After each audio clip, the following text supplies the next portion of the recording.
Fear is when there is an actual threat in reality. Yeah. So right now, we have not experienced a threat to our democracy as great as we've recently experienced. I mean, that's the bottom line. That's the very Right. fabric of our country. And what I love about this country is our democracy. Yes. I mean, I love this country. I wouldn't want to live anywhere else in the world. And I saw it being incredibly threatened. I saw things that you would have never imagined happening on our streets and in our capital. So yes, I felt fear. That wasn't there was an insurrection. There was an attempt to change the will of our nation in terms of the voting process and stuff like that, and that's the heart of democracy.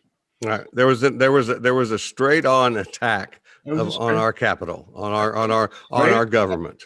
And it was encouraged by the president of the United States and all of his cronies. I mean, it was an incredible thing. And, and so look, that is a reality. Now, what I said, there's a difference. Anxiety is when you fantasize about what's going to happen. And see, this is where it's a real challenge to keep our focus on the objective part of this, what's real, and because this is where now mental health comes in. So we have a fear here. There was a threat, and it's a real thing, and it's not over. If you hear the feedback that we're getting from organizations like Twitter, and they look at the kind of chatter that's taking place, which is a legitimate, any intelligence organization is going to say one way they can determine what's going to happen is look what kind of chatter is taking place on social media around stuff like this. There's a lot of chatter going on that we haven't seen the last of this attack on our capital and our government. We got the inauguration coming up here in a couple weeks. I mean, to me, that would be an incredible, time for them to try something. I mean, I think incredible meaning they could see that as an incredible opportunity to get a lot of press, to get a lot of, because that's part of this thing too. You just saw the grandstanding that was taking place as people were entering into that Capitol building. Yep. Oh yeah, absolutely.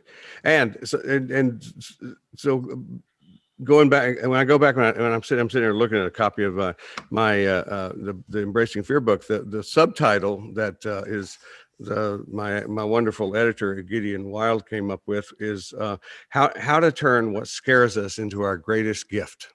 Yeah. And I love that. I love that because it feels so counterintuitive.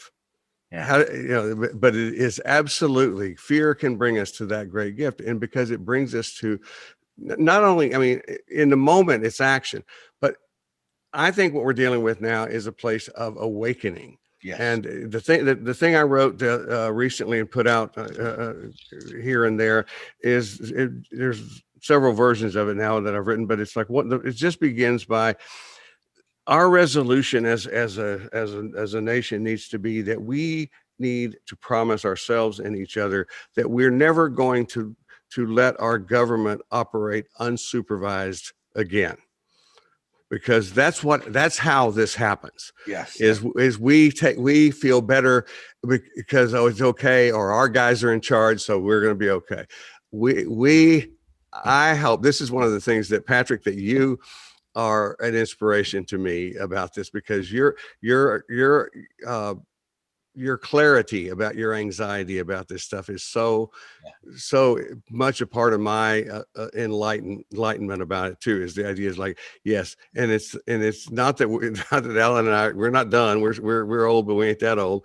But I look at the younger people and go like, no, if you guys can keep getting this idea that it's like, trust people, but don't trust them blindly.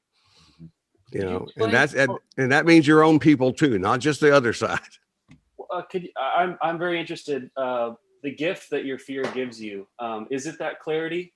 Is clarity the gift? I think there's lots of things. I think it gives you the gift of that. It also gives you the gift of courage.